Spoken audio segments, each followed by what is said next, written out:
आप देख रहे हैं एएनबी न्यूज और मैं हूं आपके साथ आयुषी महर्षि। आप सभी का स्वागत है हमारे खास कार्यक्रम राजधानी लाइव में। दिल्ली के मुख्यमंत्री अरविंद केजरीवाल ने रविवार को पीएम नरेंद्र मोदी को चिट्ठी लिखी। हर चिट्ठी में केजरीवाल ने सिंगापुर जाने की अनुमति पर रोक को गलत बताया। सीएम केजरीवाल ने कहा कि केंद्र से अनुमति मांगे महीने भर से ज्यादा हो गया, लेकिन अभी तक परमिशन नहीं मिली। आपको बता दें कि अरविंद केजरीवाल को 1 अगस्त को सिंगापुर में होने वाले वर्ल्ड सिटी सम्मेलन में दिल्ली मॉडल को पेश करना था। सीएम केजरीवाल ने इस संबंध में पीएम नरेंद्र मोदी को 7 जून को भी खत लिखा था। सीएम अरविंद केजरीवाल ने पीएम मोदी के नाम लिखी चिट्ठी में कहा कि मुझे सिंगापुर की सरकार ने वर्ल्ड सिटी सम्मेलन में दिल्ली मॉडल प्रस्तुत करने के लिए बुलाया है। अगस्त के पहले सप्ताह में होने वाले सम्मेलन में दुनिया भर के बड़े बड़े नेता सिंगापुर आ रहे हैं। उनके सामने दिल्ली मॉडल प्रस्तुत किया जाना भारत के लिए बेहद गौरवशाली क्षण होगा। सीएम केजरीवाल ने पत्र में लिखा कि मुझे बेहद दुख है के साथ कहना पड़ रहा है कि मुझे अभी भी सिंगापुर जाने की अनुमति नहीं दी गई।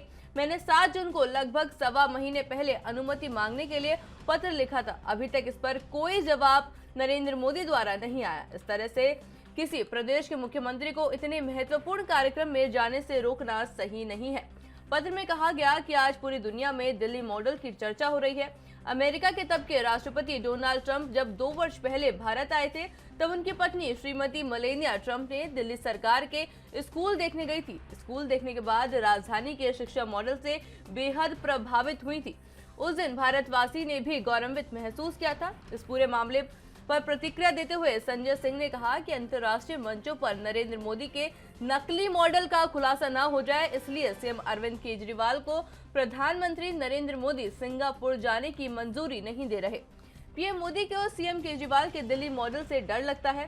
साथ ही उन्होंने कहा कि प्रधानमंत्री शायद भूल गए हैं कि जब उनको अमेरिका का वीजा नहीं मिला था तो वो रात दिन रोते थे, तब पूरे देश ने इसकी आलोचना भी की थी। आज वही काम सीएम अरविंद केजरीवाल के साथ कर रहे हैं। उन्होंने कहा कि पीएम ने अपने मित्रों को रेवड़ी बांटी है। 11 लाख करोड़ का लोन माफ करके देश को तबाह कर दिया। बैंकों को 34,000 करोड़ रुपए लूटने वाली डीएचएफएल पर ईडी कार्रवाई नहीं कर रही, क्योंकि इस कंपनी ने भाजपा के 27 करोड़ का चंदा दिया है। राज्यसभा सदस्य संजय सिंह ने कहा कि अरविंद केजरीवाल हर घर के 300 यूनिट बिजली फ्री, फरिश्ते योजना में 50 लाख का मुफ्त इलाज, माताओं बहनों को बस की यात्रा फ्री, 18 लाख बच्चों को अच्छी शिक्षा, मुफ्त दवाएं, मुफ्त इलाज, मुफ्त पानी दे रहे हैं। नरेंद्र मोदी को रेवड़ी से इतनी परेशानी है तो अपने सभी सांसदों को मिलने वाली 5,000 यूनिट बिजली फ्री, बड़े बड़े बंगले, तनख्वाह, गाड़ी, हवाई जहाज समेत सभी सुविधाएं बंद कराइए। आम आदमी पार्टी के वरिष्ठ नेता और राज्यसभा सदस्य संजय सिंह ने आज पार्टी मुख्यालय में महत्वपूर्ण प्रेस वार्ता को संबोधित किया। सांसद संजय सिंह ने कहा कि केंद्र सरकार के द्वारा सदन का सत्र शुरू होने से पहले आज सर्वदलीय बैठक बुलाई गई है और उस बैठक में मैंने संघीय ढांचे पर लगातार केंद्र सरकार की ओर से जो प्रहार हो रहा है, राज्य सरकार के अधिकारियों को लगातार छीना जा रहा है, दिल्ली के मुख्यमंत्री के अधिकार को लगातार जो छीना जा रहा है, इन सवालों को सरकार के सामने रखा है। ये बहुत ही गंभीर मामला है।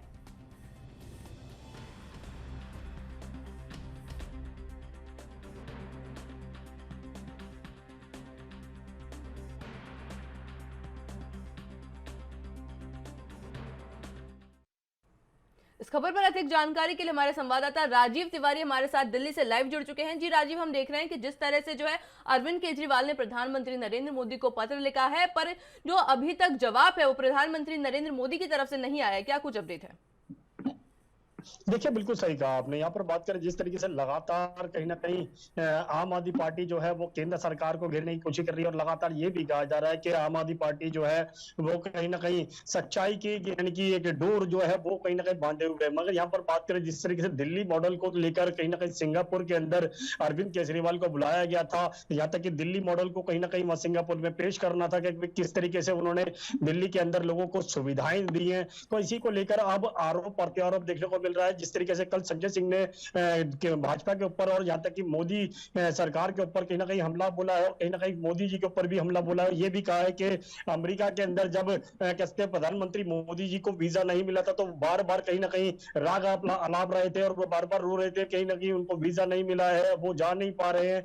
मगर जब सिंगापुर जाने की जब अरविंद केजरीवाल की बारी आई तो उनका जो वीजा ये कह सकते हैं अनुमति है वो नहीं दी जा रही है। तो कहीं ना कहीं जो दिल्ली सरकार के जो रोल मॉडल है उससे कहीं ना कहीं भाजपा जो है वो डरती हुई नजर आ रही है और लगातार कहीं ना कहीं अपने जो मित्रों के लिए काम करती हुई नजर आ रही है। यानी कि भाजपा जो है वो सिर्फ अपने चुनिंदा जो मित्र हैं उनके लिए ही प्रॉफिट देने का काम कर रही है, ना कि जनता के लिए। क्योंकि दिल्ली की जनता, दिल्ली की सरकार ने कहीं ना कहीं दिल्ली की जनता के लिए काफी बड़ी कोशिशें की हैं जो काम कहीं ना कहीं कामयाब भी होती नजर आई है। बिजली फ्री की बात करें या फिर कहें बसों के अंदर महिलाओं के लिए फ्री सफर की बात करें या फिर कहीं बुजुर्गों के लिए तीर्थ यात्रा की बात करें, तो तमाम जो सुविधाएं हैं वो दिल्ली सरकार देती हुई नजर आ रही है। और कहीं ना कहीं इसी को लेकर कहीं ना कहीं भाजपा को यानी केंद्र सरकार को भी कटघरे के अंदर घेरती हुई नजर आ रही है। और कहीं ना कहीं ये भी कहा जा रहा है कि जो चुनावी प्रचार के अंदर जो मोदी जी या फिर कहे और जो भाजपा के जो बड़े नेता है वो झूठ का रोल मॉडल जो है वो जनता के सामने पेश करने की कोशिश कर रहे हैं। और कहीं ना कहीं दिल्ली के जो रोल मॉडल है उससे कहीं ना कहीं डर लगता नजर आ रहा है उनको। जी देखिए राजीव, इसी के साथ अगर चर्चा करें तो अगर दिल्ली का मॉडल अगर अंतर्राष्ट्रीय स्तर पर पेश होता है, क्योंकि देखिए अरविंद केजरीवाल द्वारा या फिर कहें दिल्ली सरकार द्वारा कई ऐसी परियोजनाएं चलाई गई है लोगों के लिए। शिक्षा की बात करें तो डोनाल्ड ट्रंप की जो पत्नी है उन्होंने भी आकर के इस चीज की सराहना की थी। तो अगर इस तरह का मॉडल अगर अंतर्राष्ट्रीय स्तर पर दिखाया जाता है तो एक बहुत ही गौरव की बात होती है भारत के लिए भी, भारतवासियों के लिए भी। तो क्या लगता है जो प्रधानमंत्री नरेंद्र मोदी के द्वारा बार बार चिट्ठी लिखे जाने पर भी जो जवाब उनकी तरफ से नहीं आ रहा है, उसका क्या कुछ रीजन हो सकता है अभी?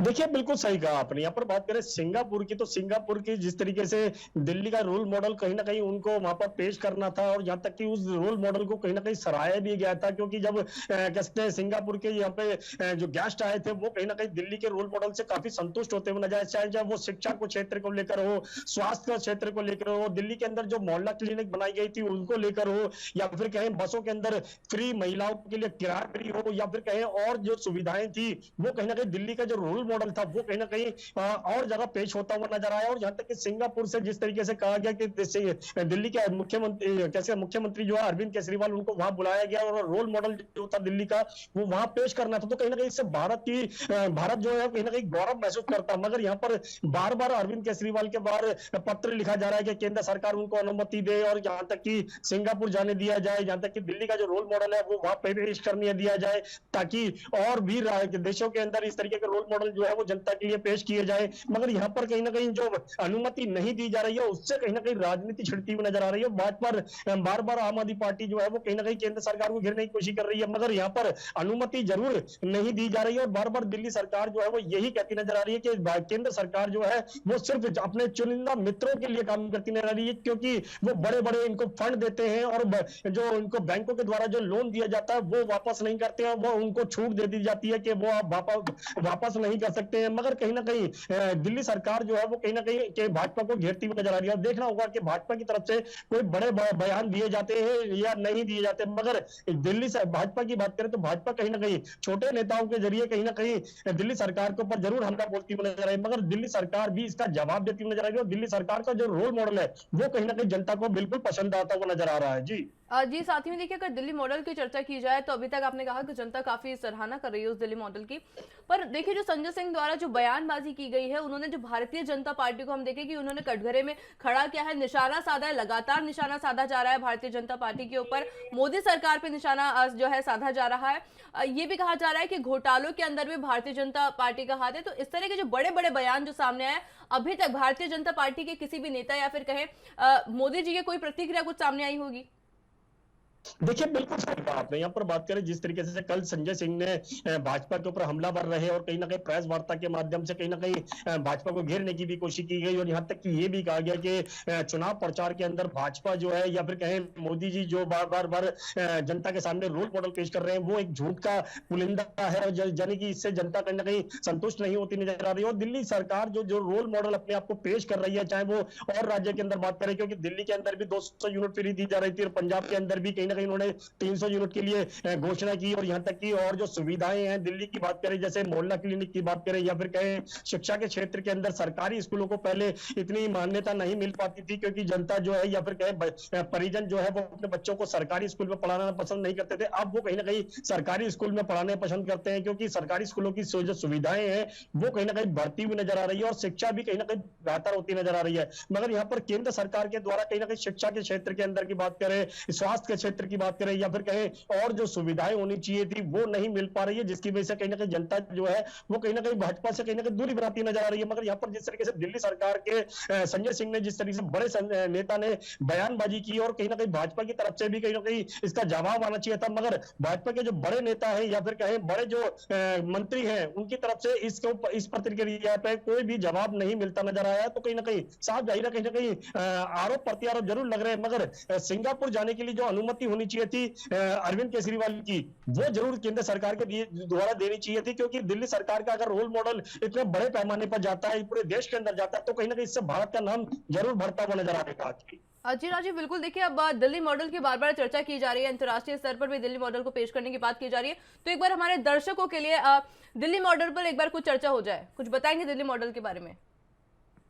देखिए बिल्कुल सही कहा आपने। यहाँ पर बात करें दिल्ली सरकार के दिल्ली मॉडल को, यानी कि रोल मॉडल को लेकर बार बार कहीं ना कहीं विदेशों के अंदर भी चर्चा हो रही है। बार बार ये भी कहा जा रहा है कि दिल्ली सरकार ने अच्छा कार्य किया है। स्वास्थ्य के क्षेत्र की बात करें, जो अस्पतालों के अंदर पहले भीड़ देखने को मिलती थी, लगातार उनका इलाज नहीं हो पाता था, अब उनके इलाज जो है वो उनके ही इलाके के अंदर यानी कि मोहल्ला क्लिनिक के द्वारा ही किया जाता है। और लगभग काफी जो बड़े टेस्ट जो हुआ करते थे, चाहे वो सीटी स्कैन हो या फिर कहें अल्ट्रासाउंड हो या फिर कहें और जो इलाज हुआ करते थे, उसके अंदर बड़े बड़े लोगों के पैसे लगते थे, बाकी काफी इलाज पैसे भी लगते थे, तो समय भी लगता था, जिसकी वजह से कहीं ना कहीं इलाज उनको समय पर नहीं मिल पाता था। छोटी मोटी बीमारियों की बात करें, बुखार की बात करें या फिर कहें खांसी जुकाम की बात करें, इसके लिए भी कहीं ना कहीं पहले अस्पतालों में जाना पड़ता था। अब वो सारी सुविधाएं जो है वो हर इलाके के अंदर एक मोहल्ला क्लिनिक के द्वारा कहीं ना कहीं दी जा रही है, जिसकी वजह से कहीं ना कहीं जनता को कहीं ना कहीं सुविधा भी मिलते नजर आ रही है, और अस्पतालों के अंदर जो पहले भीड़ थी अब वो भीड़ भी खत्म होती नजर आ रही है। मगर यह बात करें शिक्षा के क्षेत्र की, तो दिल्ली सरकार की जिस तरीके से शिक्षा की बात करें, तो शिक्षा के अंदर भी कहीं ना कहीं बड़े बदलाव किए हैं दिल्ली सरकार ने। स्कूलों के अंदर पहले सरकारी स्कूलों को कहीं ना कहीं इतनी मान्यता नहीं थी, और जो परिजन थे या फिर कहें बच्चे जो थे वो कहीं ना कहीं सरकारी स्कूलों से कहीं नहीं ये नहीं पढ़ पाते थे, जिसकी वजह से कहीं ना कहीं प्राइवेट स्कूलों में जाना पड़ता था। अब जिस तरीके से दिल्ली सरकार ने स्कूलों को बेहतर किया है, और खास तौर पर दिल्ली के सरकारी स्कूलों को, तो उससे कहीं ना कहीं जनता भी संतुष्ट होती नजर आ रही है, और जनता को भी लगता है कि वाकई में ही सरकारी स्कूलों के अंदर उनके बच्चों की जो भविष्य है वो कहीं ना कहीं बेहतर होता हुआ नजर आएगा। दिख रहा है कि तो महिलाओं के लिए भी कहीं ना कहीं सुविधाएं दी जा रही हैं। यहाँ तक कि महिलाओं के लिए अभी तक काफी लंबे समय से कहीं ना कहीं जो किराया होता था वो कहीं ना कहीं फ्री कर दिया गया है। डीटीसी बसों के अंदर महिलाएं कहीं भी जा सकती हैं दिल्ली के अंदर, उनके लिए वो किराया फ्री है। बुजुर्गों की बात करें, यहाँ पर तीर्थ यात्रा की बात करें, तो उसमें भी कहीं ना कहीं बुजुर्गों का पैसा लगता था, जिसकी वजह से वो नहीं जा पाते थे, या फिर उनके परिजन जो है या फिर उनके बच्चे जो नहीं ले जा पाते थे। अब वो कहीं ना कहीं दिल्ली सरकार इस तरीके के रोल मॉडल को निभा रही है, और कहीं ना कहीं बुजुर्गों को तीर्थ यात्रा तक लेके जाती है, यहाँ तक कि उनका जो इलाज होता है या फिर उनकी जो सुविधाएं होती है, मेडिकल सुविधाएं होती हैं, वो सभी सुविधाएं भी करवाती नजर आती है। मगर कहीं ना कहीं दिल्ली सरकार जिस तरीके से कार्य कर रही है, उसका जो रोल मॉडल है वो कहीं ना कहीं सराहा जा रहा है, और कहीं ना कहीं विदेशों के अंदर भी दिल्ली सरकार के जो रोल मॉडल है उसको कहीं ना कहीं पसंद किया जा रहा है। तो इसी को लेकर कहीं ना कहीं दिल्ली सरकार जिस तरीके से कोशिश कर रही है, उसको तो साफ जाहिर है कहीं ना कहीं दिल्ली का जो रोल मॉडल है वो काफी पसंद जरूर आता है लोगों को। जी राजीव, बहुत बहुत शुक्रिया हमारे साथ जुड़ने के लिए और तमाम जानकारी हमारे साथ साझा करने के लिए। राष्ट्रपति चुनाव को लेकर 18 जुलाई यानी आज वोटिंग होगी, वहीं 21 जुलाई को काउंटिंग होगी। वोटिंग राज्य के विधानसभा और संसद भवन में होगी। संसदों के साथ ही संसद भवन के प्रथम तल पर कमरा नंबर 63 में वोटिंग के लिए बूथ बनाए गए हैं, जिनमें से एक बूथ फिजिकल चैलेंज के लिए है। इसके लिए सुबह 10 बजे से लेकर शाम 5 बजे तक समय निर्धारित किया गया है। बता दें कि वोटिंग बैलेट पेपर से वोटिंग की जाएगी। सांसदों को बैलेट पेपर पर राष्ट्रपति उम्मीदवार के नाम के आगे अपनी वरीयता दर्ज करनी होगी। वोटिंग की गोपनीयता को बरकरार रखने के लिए बैलेट पेपर पर सीरियल नंबर की बजाय रैंडम तरीके से किया जाएगा। राष्ट्रपति चुनाव में 9 विधायक संसद भवन में वोटिंग करेंगे, जबकि लगभग 42 सांसद विभिन्न राज्यों के विधानसभा में वोटिंग करेंगे। भाजपा ने राष्ट्रपति चुनाव के लिए द्रौपदी मुर्मू को अपना उम्मीदवार बनाया है। मुर्मू के समर्थन में जेडीयू, हम, लोजपा, अकाली दल, बसपा, टनपा, वाईएसआरएसपी, बीजद, शिवसेना और झामुमो है। आपको बताएं कि महाराष्ट्र में सत्ता बदलने के बाद शिवसेना के सांसदों की जिद के आगे उद्धव ठाकरे को आखिर में झुकना पड़ा और उद्धव ने द्रौपदी मुर्मू को अपने समर्थन देने का ऐलान कर दिया। आपको बताएं झामुमो में धर्म संकट में फंसी हुई थी कि वह देश की होने वाली पहली आदिवासी महिला को समर्थन दे या विपक्ष के साथ अपना गठबंधन धर्म निभाए। बाद में झामुमो की तरफ से भी ये बिल्कुल साफ हो गया कि पार्टी राष्ट्रपति के चुनाव में द्रौपदी मुर्मू को ही अपना समर्थन देगी। कुल मिलाकर चुनाव में एनडीए उम्मीदवार का पलड़ा भारी है। विपक्ष की तरफ से राष्ट्रपति चुनाव में यशवंत सिन्हा के मैदान में उतारा गया है, लेकिन कुछ विपक्षी दलों का साथ नहीं मिलने से उनकी स्थिति थोड़ी कमजोर दिखाई पड़ रही है। मुख्य रूप से उनके समर्थन में कांग्रेस, सपा, राजद, एनसीपी, टीएमसी, द्रमुक, टीआरएस, आप और वामदल है। साथ ही में आपको बताएं कि यशवंत सिन्हा की दावेदारी को लेकर ये कहा जा सकता है कि उनकी जीत एक बहुत बड़ा उलटफेर साबित हो सकती है। बता दें कि चुनाव आयोग के मुताबिक इस बार एक सांसद के वोट का मूल्य 700 है। वहीं अलग अलग राज्यों में विधायकों के वोटों का मूल्य अलग अलग होता है। उत्तर प्रदेश में हर विधायक के वोट का मूल्य 208 है। फिर झारखंड और तमिलनाडु में 176 है। इसके बाद महाराष्ट्र में 175 है। वहीं सिक्किम के प्रत्येक विधायक के वोट का मूल्य 7 है, जबकि नागालैंड में 9 यानी मिजोरम में 8 है। मतदान के बाद 21 जुलाई को राष्ट्रपति चुनाव के नतीजे भी घोषित किए जाएंगे।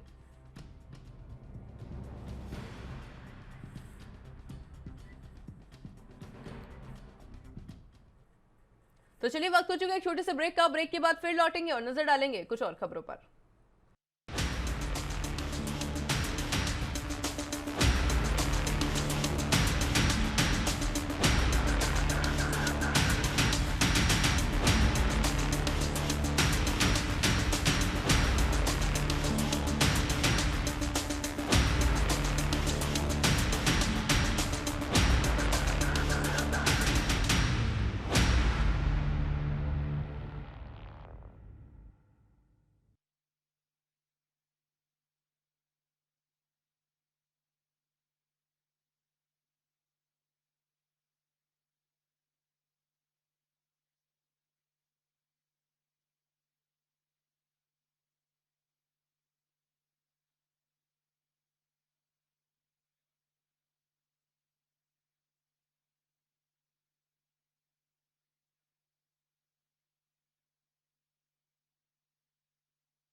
ब्रेक के बाद आप सभी का स्वागत है। तो अभी हम चर्चा कर रहे थे राष्ट्रपति चुनाव को लेकर, जिसके ऊपर अधिक चर्चा के लिए हमारे साथ जितेंद्र चौहान हमारे साथ लखनऊ से लाइव जुड़ चुके हैं।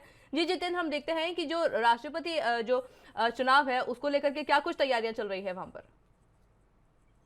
देखिए, राष्ट्रपति चुनाव का मतदान आज होगा, 18 जुलाई है और 21 तारीख को इसकी काउंटिंग होगी। वोटिंग की बात की जाए, राज्य की विधानसभा और संसद भवन में होगी और साफ तौर पर कहा जा सकता है सांसदों के लिए संसद भवन में प्रथम तल पर कमरा रखा गया है, तो वही बूथ बनाए गए हैं जिसमें लगभग एक फिजिकल चैलेंज भी दिए जा सकते हैं। इसके लिए लगभग 10 से सुबह शुरू होगा ये वो मतदान और शाम 5 बजे तक रहेगा। और साथ ही साथ बता दें कि वोटिंग बैलेट पेपर्स की जाएगी। सांसदों का बैलेट पेपर राष्ट्रपति उम्मीदवार के लिए होगा और राष्ट्रपति की वोटिंग गोपनीयता बरकरार रखने के लिए बैलेट पेपर का एक सीरियल जारी किया गया है। पेपर में सीरियल पेपर नंबर जारी किया गया है और इसमें 9 विधायक सांसद भवन में करेंगे वोटिंग, जबकि 42 सांसद विभिन्न राज्यों के इसमें शामिल होंगे। वही बात की जाए, असम के 1 एमएलए होंगे, हरियाणा के 1 होंगे, उड़ीसा के एक होंगे और साथ ही साथ त्रिपुरा के एक होंगे। एनडीए की तरफ से द्रौपदी मुर्मू को बनाया गया है उम्मीदवार, तो वहीं विपक्ष की ओर से यशवंत सिन्हा का। वहीं बात की जाए तो मुर्मू के समर्थन में जो पार्टियां है उसमें जेडीयू है, हम है, लोजपा है, अकाली दल है, बसपा है, तेदेपे है, वाईएसआर है और बृहत शिवसेना और झूमो भी है। और साथ ही साथ बात की जाए तो महाराष्ट्र में सत्ता बदलने के बाद शिवसेना सांसदों को जिद के आगे राज ठाकरे को आखिर झुकना ही पड़ा था और कहीं न कहीं उधर ने द्रौपदी मुर्मू को अपना समर्थन देने का काम किया है। वही देश की होने वाली पहली आदिवासी महिला है द्रौपदी मुर्मू और साफ तौर पर कहा जा सकता है कि उनको राष्ट्रपति उम्मीदवार बनाया गया है एनडीए की ओर से। और साफ तौर पर कहा जा सकता है कि महिलाओं को समर्थन दिया गया है, विपक्ष के साथ गठबंधन निभाएं वादा झूमू की तरफ से भी बिल्कुल साफ हो गया है और राष्ट्रपति के चुनाव में द्रौपदी मुर्मू का ही अपना समर्थन देगी। और कुल बात की जाए तो कुल मिलाकर चुनाव में एनडीए का उम्मीदवार जो पलड़ा है वो भारी चल रहा है। और क्योंकि कई ऐसी पार्टियां हैं जो लगातार सबसे ज्यादा वोट करेंगी द्रौपदी मुर्मू को। वहीं विपक्ष की ओर की बात की जाए तो यशवंत सिन्हा होंगे विपक्ष की ओर से राष्ट्रपति उम्मीदवार, तो उनके साथ बात की जाए तो इसमें इनके साथ मुख्य समर्थन में कांग्रेस है, सपा है, रालोद है, एनसीपी है, टीएमसी है, द्रमुक है, टीएमसी और आप और वामदल भी इसमें यशवंत सिन्हा के साथ है। और कहीं न कहीं की बात की जाए तो यशवंत सिन्हा की दावेदारी को कहा जा सकता है कि उनकी जीत लगभग अगर होती है तो एक उलट पलट कहा जा सकता है, क्योंकि द्रौपदी मुर्मू का जो समर्थन है वो काफी उनका पलड़ा भारी है। और कहा जा सकता है कि सीधी भागीदारी जनता नहीं होती है इस चुनाव में। और कहा जा सकता है कि जनता का प्रतिनिधित्व करने वाले चाहे विधायक हो चाहे सांसद है वो कहीं ना कहीं इसमें वोटिंग करते हैं और मनोनीत सांसद या विधायक ये मतदान नहीं कर सके जो भी मनोनीत किए जाते हैं और सीधे जनता द्वारा चुनकर सदन में जाने वाले जो प्रतिनिधि होते हैं वो वोट करते हैं। वही बात की जाए तो लोकसभा और राज्यसभा में लगभग 776 सदस्य हैं और कुल विधानसभाओं में 4809 विधायक भी मतदान करेंगे। लोकसभा राज्यसभा का मूल्य का समानता होती है, विधायकों को मूल्य का बैलेट अलग अलग होता है। तो वही बात की जाए राज्य की जनसंख्या के आधार पर तय होता है ये। और साथ ही साथ इलेक्टोरल कॉलेज के जरिए होता है। राष्ट्रपति चुनाव का इलेक्शन के लिए लगभग 776 सदस्य राज्यसभा सदस्य होते हैं और विधानसभा में 4809 सदस्य होते हैं। तो बात की जाए तो एक ही वेटेज होता है, जबकि विधानसभा सदस्यों को अलग अलग दिया जाता है। तो दो राज्यों के विधायकों का वेटेज अलग अलग होता है और इनमें अनुपातिक प्रतिनिधित्व समानता होता है। वही बात की जाए विधायकों के मूल्य की, जो वोट का मूल्य होता है उसका परसेंटेज जनसंख्या की बात की जाए तो साफ तौर पे जो विधायक है वो वोट करेंगे इसमें। तो विधायकों की बात की जाए तो 500 से ज्यादा भाग देने पर शेष से ज्यादा वोट एक जोड़ दिया जाता है। वही सांसदों की लगभग 700 होती है। तो वही कुल बात की जाए तो इसमें नंबर दिया जाए तो सांसद के वोटेज का होता है, इसका इस तरह भाग लेने पर 0.5 से ज्यादा बचत होता है, जो वेटेज का इजाफा हो जाता है। और इसके लिए खास बात की जाए तो उम्मीदवारों को पूरी तरह से, चाहे वो एनडीए जीते उम्मीदवार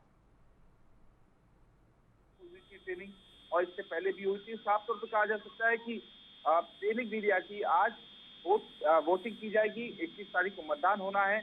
आज कहीं ना कहीं द्रौपदी मुर्मू का जो वोट बैंक है वो काफी उसका पल्ला भारी लग रहा है। जी बिल्कुल। साथ ही में अगर सुरक्षा की बात करें तो अभी 10 बजे से जो है ये चुनावी प्रक्रिया जो है शुरू हो जाएगी। तो आप अभी वहां की बात करें जहां पर चुनाव होना है, वहां पे सुरक्षा के क्या कुछ इंतजाम किए गए हैं?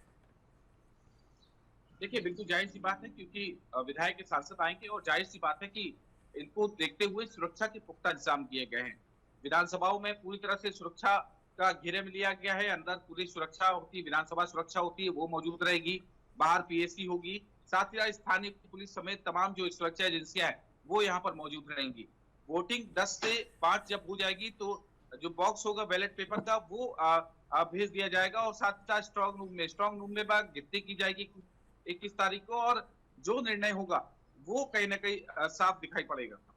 जी बिल्कुल। देखिए अक्सर ऐसी बातें सामने आती हैं चुनाव के बाद में, कहा जाता है कि कुछ धांधली हुई है, इस तरह की बड़ी घटनाएं जो है सामने आती है। उसको लेकर के अगर सुरक्षा की हम लोग सुरक्षा पे एक बार चर्चा की जाए, या फिर कहें कि कुछ ऐसे नेता भी होते हैं जिन्होंने बोला है कि हम द्रौपदी मुर्मू को वोट करेंगे लेकिन आखिर के अंदर वोट किसी और को पड़ जाता है, काउंटिंग में कई बार गड़बड़ी आती है। उसको लेकर के क्या कुछ अपडेट है अभी तक?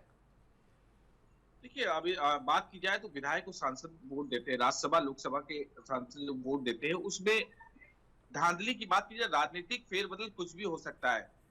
बात कहीं और होती है। हमेशा राजनेताओं में देखते हैं कि बात कुछ और होती है और जाके मतदान कहीं और कर देते हो, तो ऐसी तस्वीरें कई सामने नजर आई हैं।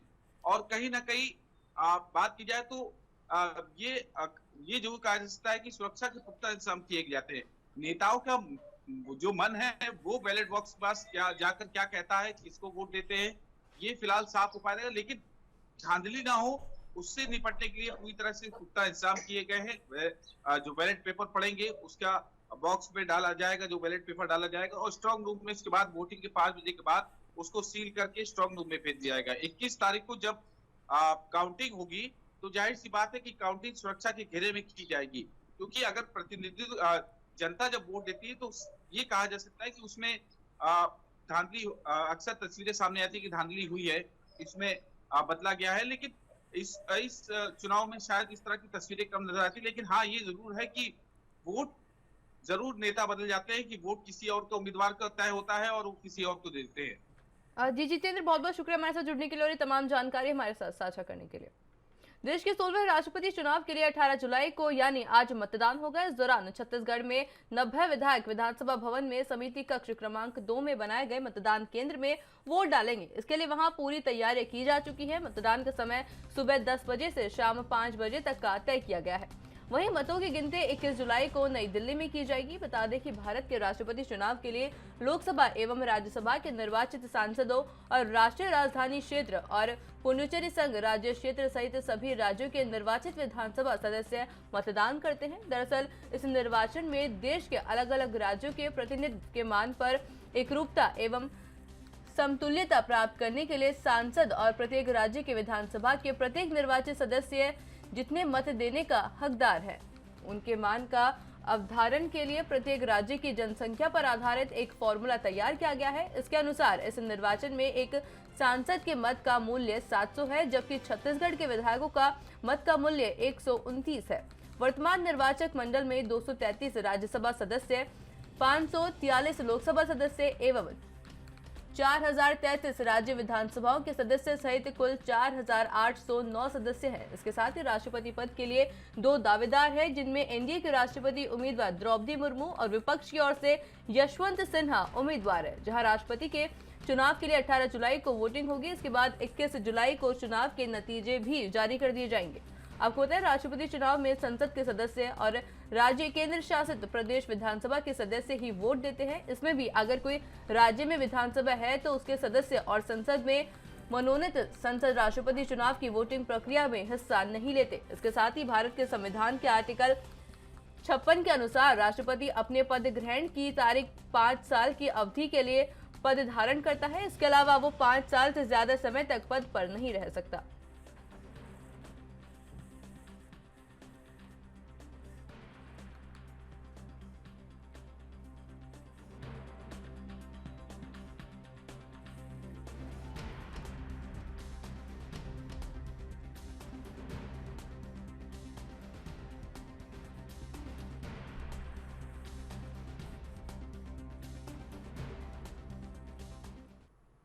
इस खबर पर अधिक जानकारी के लिए हमारी ब्यूरो चीफ, छत्तीसगढ़ की ब्यूरो चीफ स्वाति कौशिक हमारे साथ फोन लाइन पे जुड़ चुके हैं। जी स्वाति, हम देखते हैं कि आज जो है राष्ट्रपति जो है चुनाव होने वाला है, अभी क्या कुछ माहौल है, क्या कुछ अपडेट है वहां से?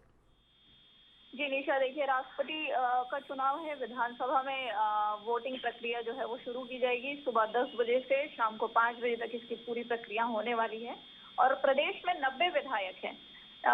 सभी विधायक यहाँ पर रहेंगे। और अगर हम इसके सियासी गलियारों की बात करें तो पहले ही दोनों जो राष्ट्रपति पद के उम्मीदवार हैं, पहली बार देश देखने जा रहा है। महिला आदिवासी प्रत्याशी जो हैं द्रौपदी मुर्मू और कांग्रेस के जो प्रत्याशी हैं यशवंत जी, तो इन दोनों ने ही प्रदेश में अपना दौरा किया था और अपने पक्ष में विधायकों से वोट भी मांगे थे। तो अगर हम बात करें आयुषी, तो दोनों ने ही प्रदेश में आकर विधायकों से वोट मांगा था, जिसमें द्रौपदी मुर्मू को यहाँ के जो क्षेत्रीय दल कह लीजिए जोगी कांग्रेस और बसपा, दोनों ने ही अपना समर्थन दिया था और बीजेपी का समर्थन तो है ही उनको।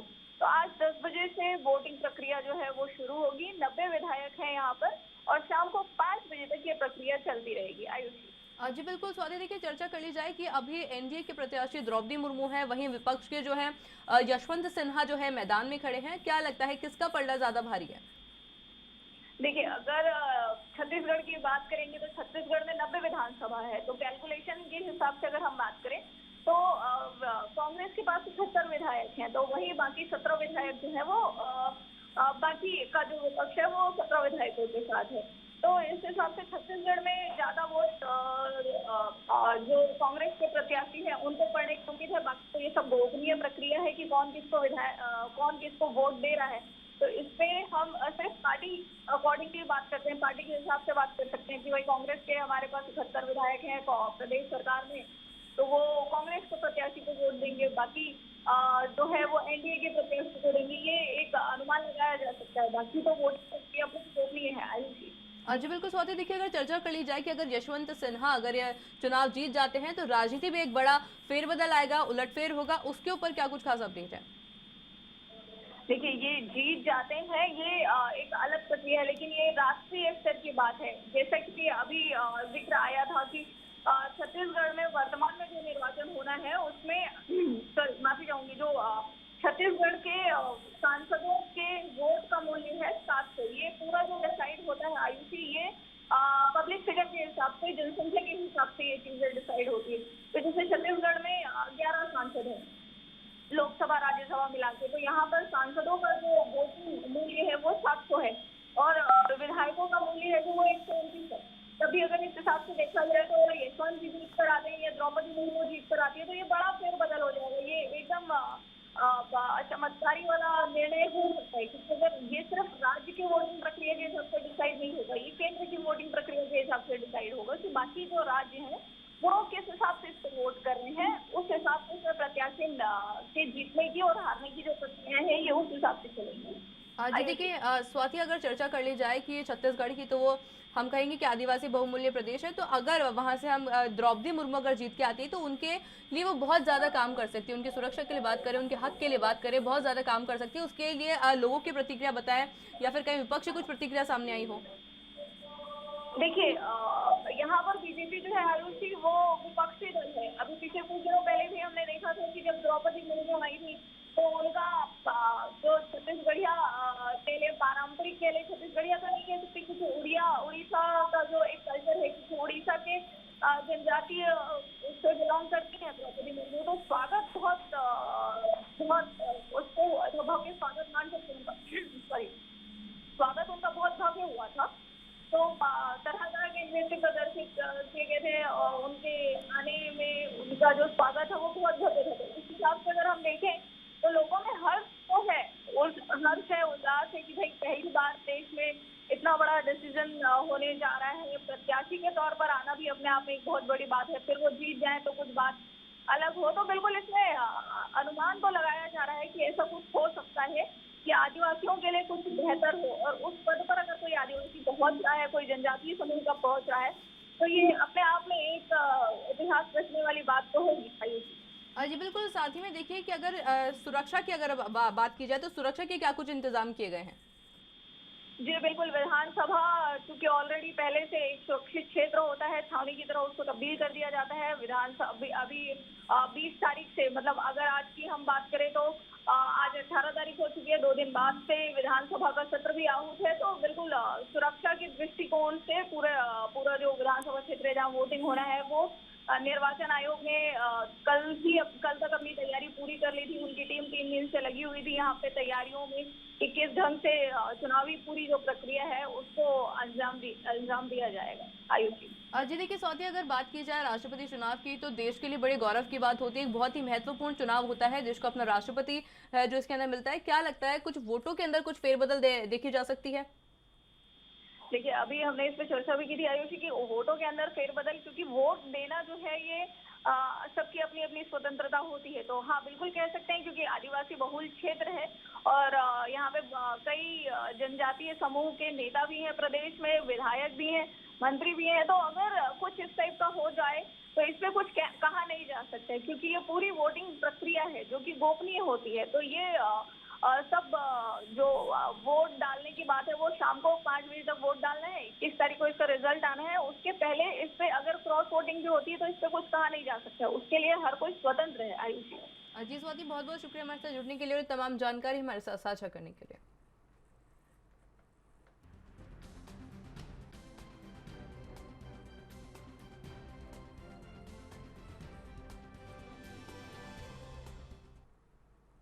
पंजाब कांग्रेस के विधायक दल की बैठक पंजाब विधानसभा में आज सुबह 9 बजे होगी। पंजाब में विरोधी दल के रोल निभा रही कांग्रेस के विधायक दल की बैठक में कई मुद्दों पर चर्चा हो सकती है। आपको बता दें कि इस मीटिंग से पहले पंजाब कांग्रेस के प्रधान राजा अमरिंदर सिंह वडिंग सभी पार्टियों के सीनियर नेताओं के साथ एक बैठक कर चुके हैं, जिसमें पार्टी के आगे के रोड मैप के ऊपर चर्चा की गई। तो वहीं अब विधायक दल की बैठक होनी है, जिस पर प्रताप बाजवा लीड करेंगे।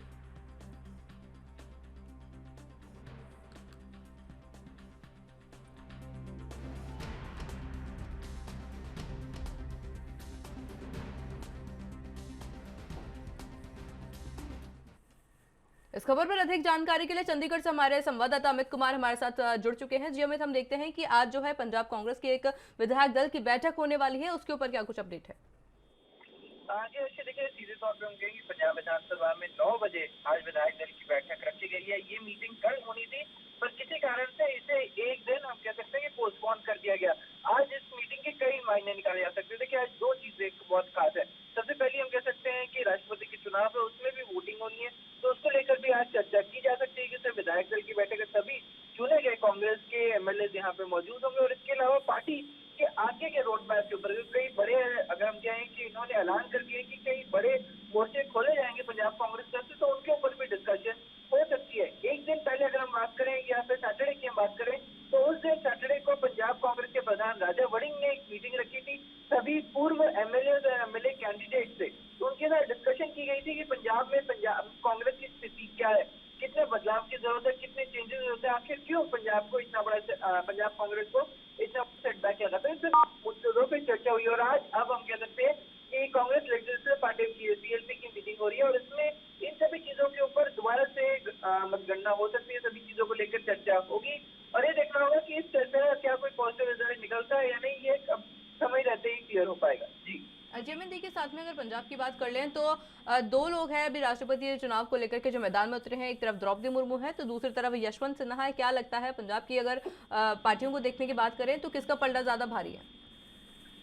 देखिए, सीधे तौर पर हम कह सकते हैं कि एनडीए कैंडिडेट का ही पल्ला भारी है। अगर हम बात करें कि कई अलग अलग पार्टियों से ऑलरेडी उन्हें सपोर्ट मिल चुका है, सीधे तौर पर हम कह सकते हैं यहाँ तक कि शिरोमणि अकाली दल की तरफ से भी उनको सपोर्ट दिया जा चुका है। उन्होंने अपनी तरफ से क्लियर कर दिया है कि वो सपोर्ट करेंगे। वही रीजनल पार्टी ने भी अपना सपोर्ट दे दी, जिसमें BSP, TDP, GD, Shiromani Akali Dal, फिर शिवसेना, जेएम, फिर एआईएडीएमके, सभी लोकल रीजनल पार्टी की हम बात करें तो सपोर्ट द्रौपदी मुर्मू को जा चुका है। तो एक तरह से क्लियर कट नजर आ रहा है कि जिस हिसाब से सपोर्ट जा रहा है तो 2/3 मेजोरिटी वो लेकर जाएंगी।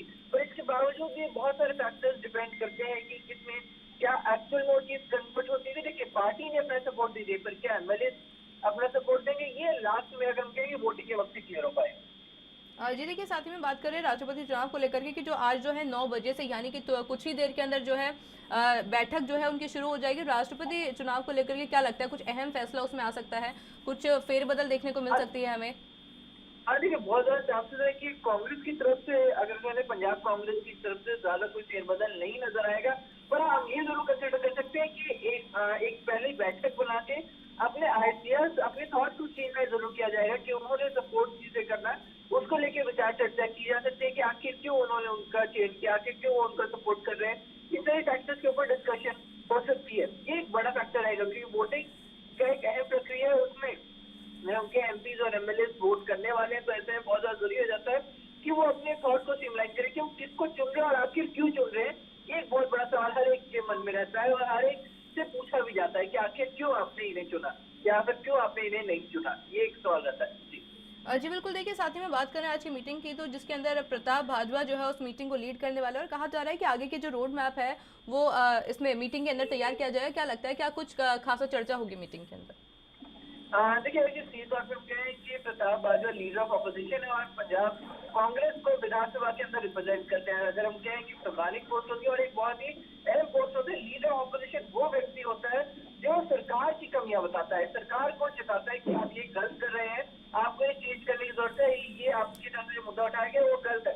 एक काफी अहम रोल कांग्रेस की तरफ से उन्हें दिया गया है और प्रताप बाजवा कांग्रेस के सभी एमएलए को विधानसभा के अंदर लीड करते हैं, तो एक ऑपोजिट में हम कह सकते हैं कि इंपॉर्टेंट रोल है। और ऐसे बहुत ज्यादा जरूरी हो जाता है कि वो अपनी पार्टी की वर्किंग को स्ट्रीमलाइन रखे।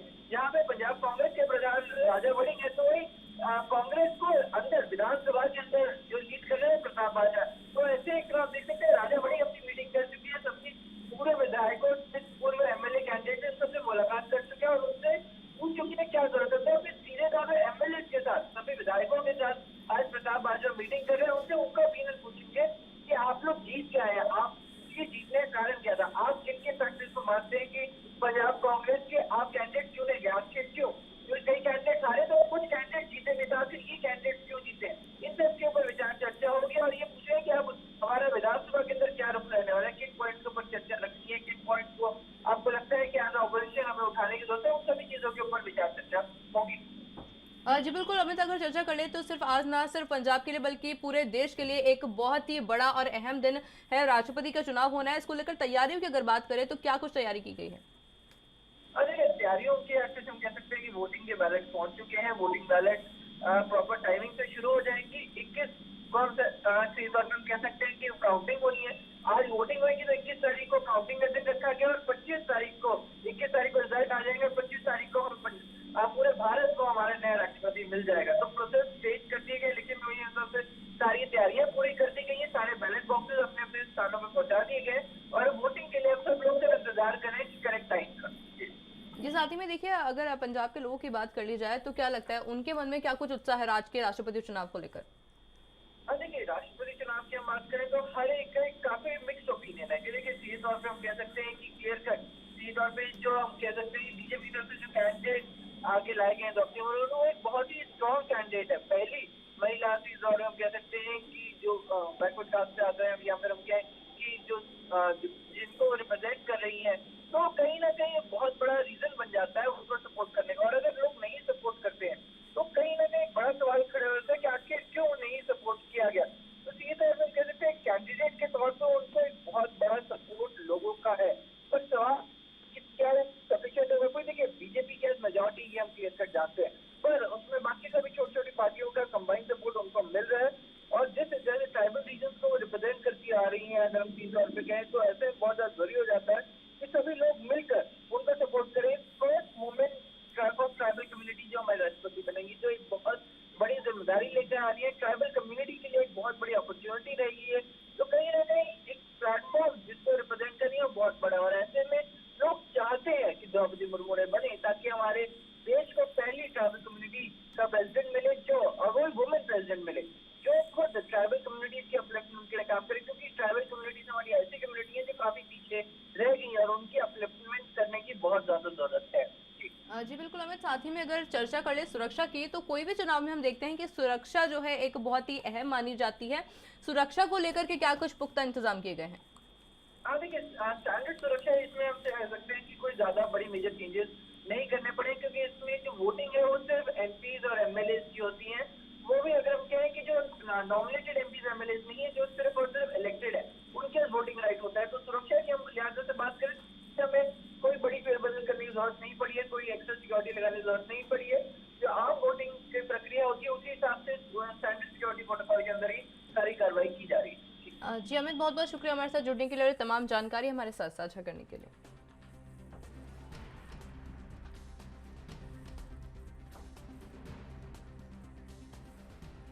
आपको बताएं कि आज पंजाब कांग्रेस के विधायक दल की बैठक पंजाब विधानसभा में सुबह 9 बजे होनी है, यानी कि थोड़ी ही देर में जो है बैठक शुरू हो जाएगी, जिसमें पंजाब में विरोधी दल का रोल निभा रही कांग्रेस के विधायक दल की बैठक में कई मुद्दों पर चर्चा हो सकती है।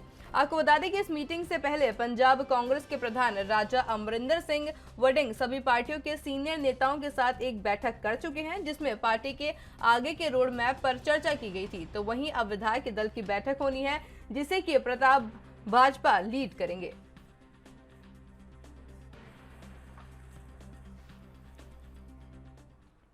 उत्तराखंड के देहरादून में राष्ट्रपति चुनाव को लेकर तैयारियां पूरी हो गई है। राष्ट्रपति चुनाव के लिए सोमवार को वोटिंग होगी। निर्वाचन आयोग की ओर से इसके लिए विधानसभा के रूम नंबर 321 में सभी व्यवस्थाएं की गई है। इधर वोटिंग से पहले बीजेपी 4 गैर भाजपाई विधायकों का समर्थन जुटाने में कामयाब रही, जिसमें 2 निर्दलीय और बसपा के 2 विधायक शामिल है। रविवार को बीजेपी द्वारा आयोजित वर्कशॉप में पार्टी ने 4 गैर भाजपाई विधायकों समेत सभी विधायकों को वोटिंग का मॉक ड्रिल करवाया था। पार्टी की कोशिश है कि एक भी वोट खराब न जाए। इस मॉक ड्रिल में सीएम पुष्कर सिंह धामी, प्रदेश अध्यक्ष मदन कौशिक भी मौजूद रहे। मॉक ड्रिल में बाकायदा विधायकों से बैलेट बॉक्स में वोट डलवाए गए। पार्टी अध्यक्ष मदन कौशिक ने कहा कि हमारी कोशिश है कि एक एक वोट खराब ना जाए। वहीं रविवार को कांग्रेस के प्रदेश प्रभारी देवेंद्र यादव ने भी देहरादून पहुंच गए। उन्होंने देर शाम पार्टी विधानमंडल दल की मीटिंग बुलाई। मीटिंग में नेता प्रतिपक्ष यशपाल आर्य, प्रदेश अध्यक्ष करण मेहरा भी मौजूद रहेंगे।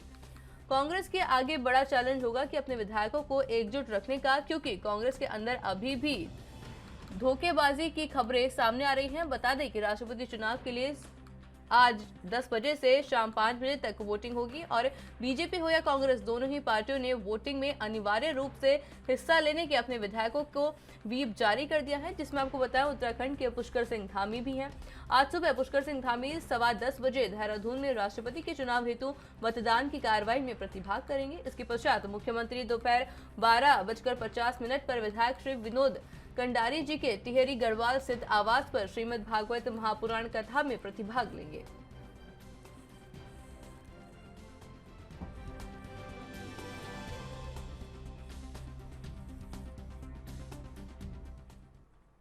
इस खबर पर अधिक जानकारी के लिए हमारे संवाददाता अस्करी जाफरी देहरादून से हमारे साथ जुड़ चुके हैं। जी अस्करी, हम देखते हैं कि उत्तराखंड के अंदर जो राष्ट्रपति चुनाव को लेकर के क्या कुछ तैयारी अब तक हो गई है। देखिए आयुषी, तमाम जो तैयारियां हैं वो पूरी कर ली गई है। विधानसभा में जो है आज मतदान होना है, उसको लेकर तमाम जो तैयारियां हैं वो पूरी कर ली गई है। आज सुबह 10 बजे से शाम 5 बजे तक जो है ये वोटिंग होगी, जिसमें खुद अगर हम बात करें प्रदेश के मुख्यमंत्री पुष्कर सिंह धामी 10:15 पर वहाँ वोट डालने के लिए जाएंगे और इसके बाद जो तमाम नेतागण हैं, जो प्रदेश के तमाम 47 विधायक हैं भारतीय जनता पार्टी के, वो मौजूद रहेंगे। उसके अलावा 2 निर्दलीय विधायक हैं, 2 बसपा के विधायक हैं, शहजाद अली और फरोज करीम अंसारी, और निर्दलीय विधायक की बात करें तो उमेश कुमार है, संजय डोभाल है, वो इसमें मौजूद रहेंगे। साथ ही 19 जो विधायक कांग्रेस के, वो भी वोट डालने के लिए जो है आज आएंगे। 10 से 5 बजे के बीच जो है वोटिंग होनी है। सुबह 10 बजे खुद प्रदेश के मुख्यमंत्री पुष्कर सिंह धामी अपने मतदान का प्रयोग करेंगे।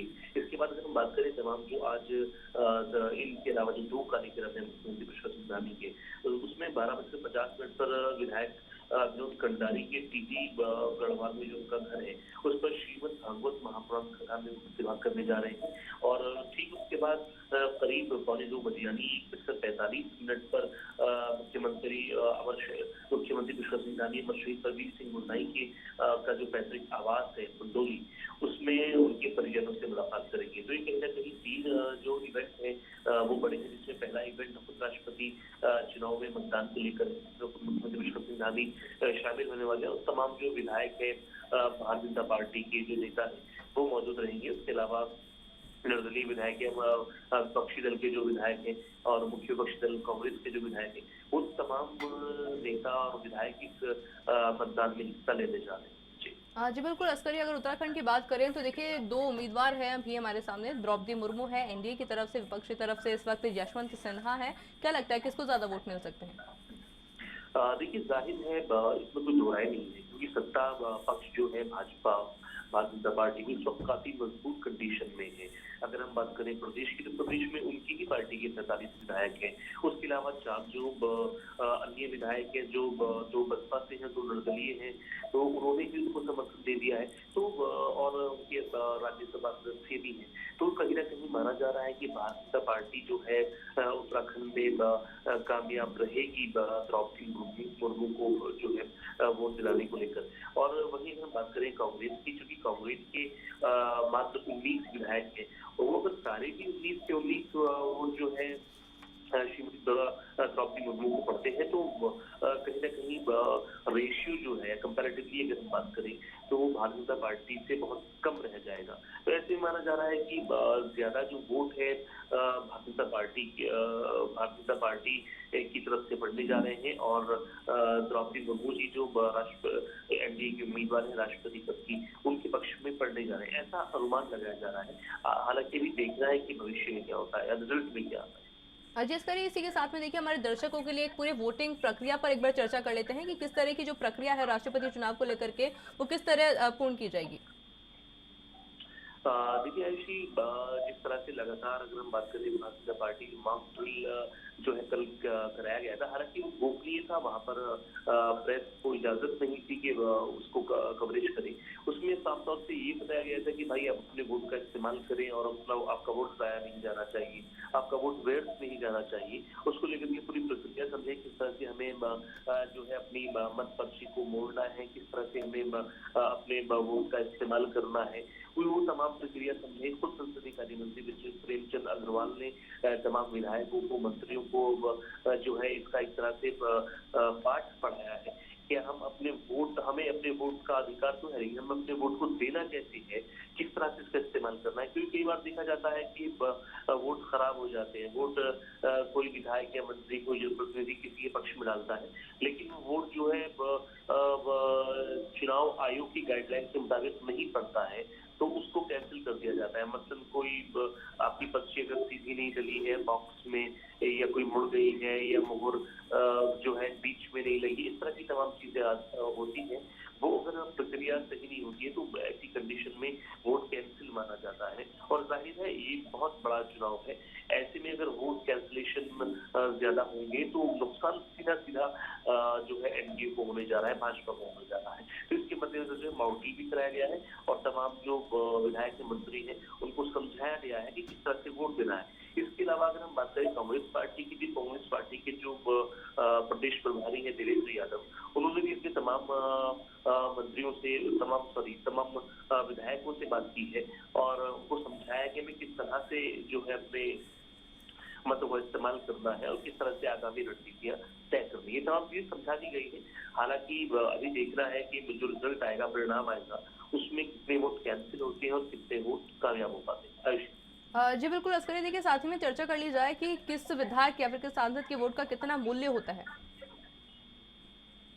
देखिए जाहिर है विधायक और सांसद के वोट का बहुत इसमें मूल्य है, क्योंकि ये तमाम जो आकलन है वोटों का वो वोट परसेंटाइल में होता है।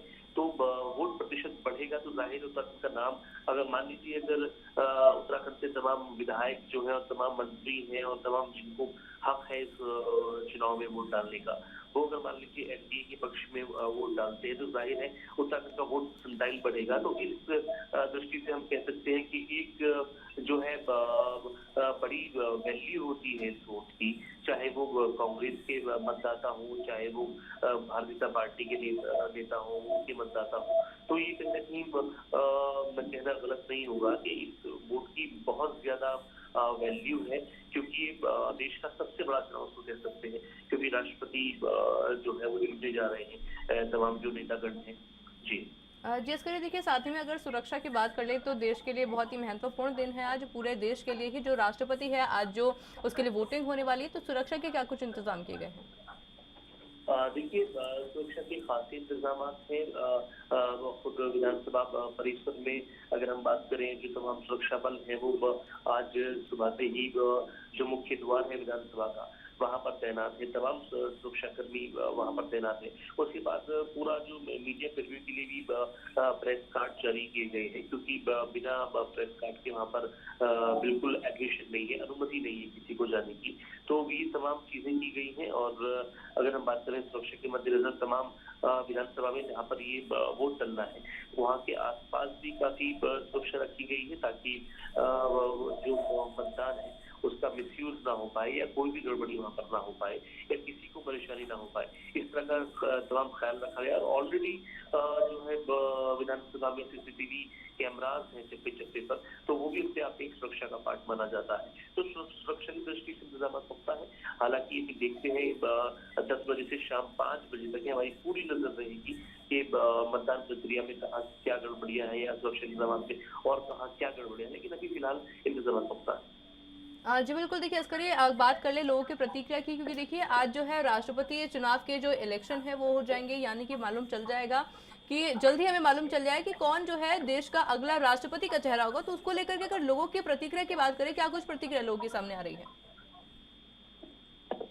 देखिए, जितने लोगों से भी हमारी अभी तक बात हुई है उनका साफ तौर से कहना है कि जो भी राष्ट्रपति बने या जिसको भी ये तमाम नेता चुने वो देश के हित में होना चाहिए और ऐसे एक तरह से फैसले लेने वाला होना चाहिए जो जनहित में हो।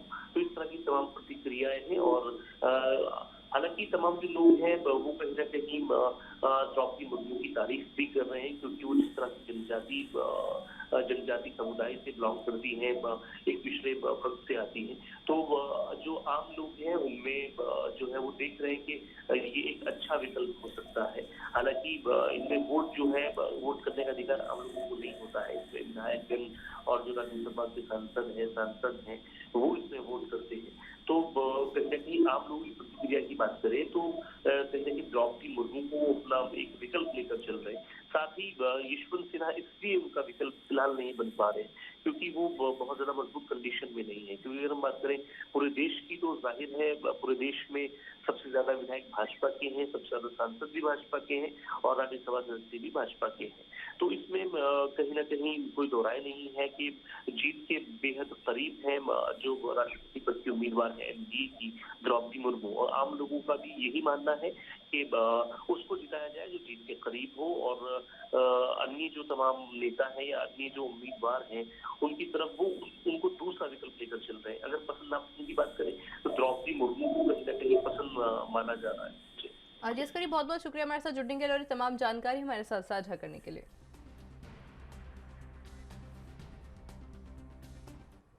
तो चलिए फिलहाल मेरे साथ राजधानी लाइव में सिर्फ इतना ही। इसी तरह देश दुनिया से जुड़ी तमाम बड़ी खबरों के लिए देखते रहिए एएनबी न्यूज़। नमस्कार।